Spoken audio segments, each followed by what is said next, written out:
Hello and welcome to Study English IELTS Preparation. I'm Margot Politis. Today we'll look at some strategies for meeting the requirements of vocabulary, one of the criteria used to assess IELTS candidates.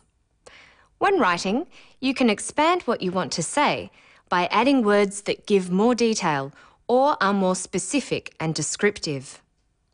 This is a good way of showing the extent of your vocabulary. Take this sentence for example. Collection services can reduce rubbish. What can you say to make this sentence more specific and descriptive?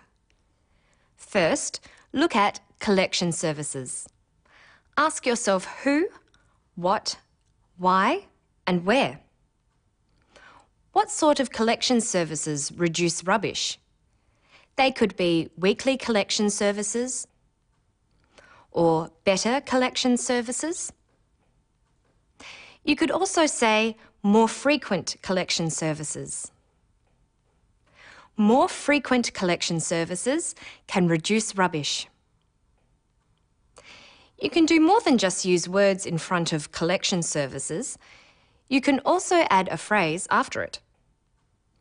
Ask yourself the same sort of questions. What is collected? Who is collecting it? So you can add, more frequent collection services for recyclables can reduce rubbish. You don't have to stop at just one phrase. You might also want to say, who does the collecting? So, more frequent collection services for recyclables by councils can reduce rubbish.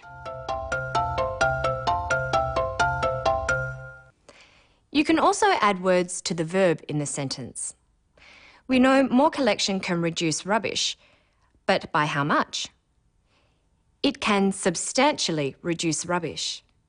So, more frequent collection services for recyclables by councils can substantially reduce rubbish.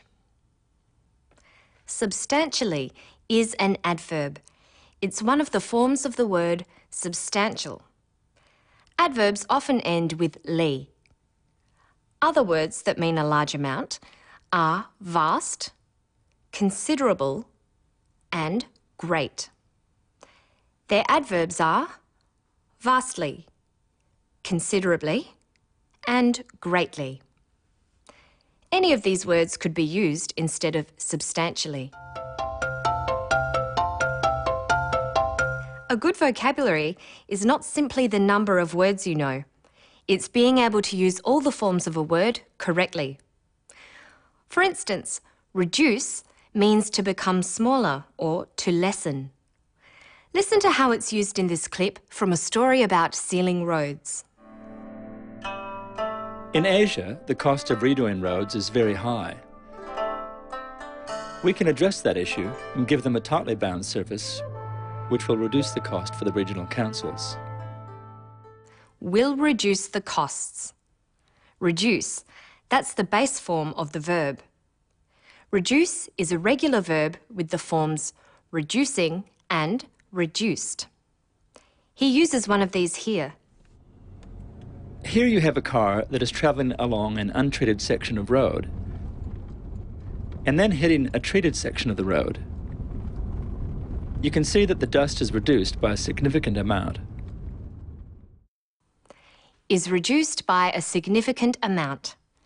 That's a verb form. But what form of reduce would you use as an adjective? Our product very effectively binds the soils and particles that make up the materials for the roads. This means you can have a reduced cost in terms of the number of times that road authorities have to maintain and repair that road over a long period of time. A reduced cost. The ed form can also be used as an adjective like this. Reduced price, reduced pressure. Reduce has a noun form. Listen. One of the problems of driving on an unsealed road is the amount of dust that comes off the surface. With our treatment, we find there's a dramatic reduction in that dust problem. The noun is reduction. You'll find that ION endings for nouns, LY for adverbs, and ED for adjectives are very common. When you learn new words, it is important that you know all their forms and practice using them. It's a good strategy for building your vocabulary. So, learn word forms. Another good strategy is to know which prepositions are normally used with particular words. Let's look at the word reason, a word you're likely to use in an IELTS essay. What preposition is reason used with? Listen to this woman talking about a famous road in Australia. The Great Ocean Road is probably the most spectacular coastal drive in the world. I think the reason for that is that it's got such a variety of scenery, from cool temperate rainforests to the cliffs and rock stacks around the 12 Apostles.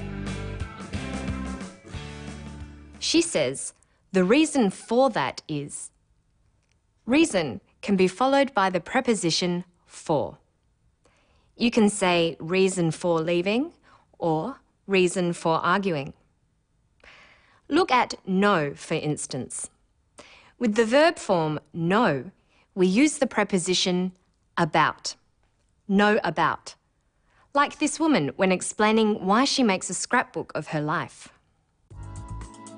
I'm creating something that gives me a chance to put something about who I am onto that page.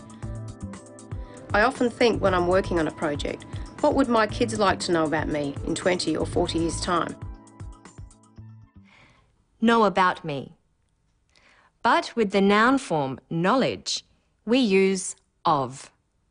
Knowledge of. Listen to this man use knowledge of to talk about an art collection that students are studying. We have students from overseas in the course.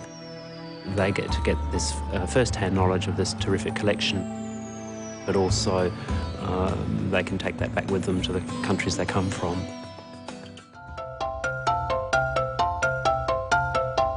So let's recap. You can add detail about who, what, and where to sentences like this. The dragon is paraded. The colourful dragon is paraded. The colourful dragon is noisily paraded. The colourful dragon with people inside it is noisily paraded. The colourful dragon with people inside it is noisily paraded down the street. To do this, you need to know the adjective of the word colour is colourful, and the adverb of noise is noisily. And you need to correctly use phrases such as with people inside it and down the street. This is the kind of vocabulary the examiners are looking for.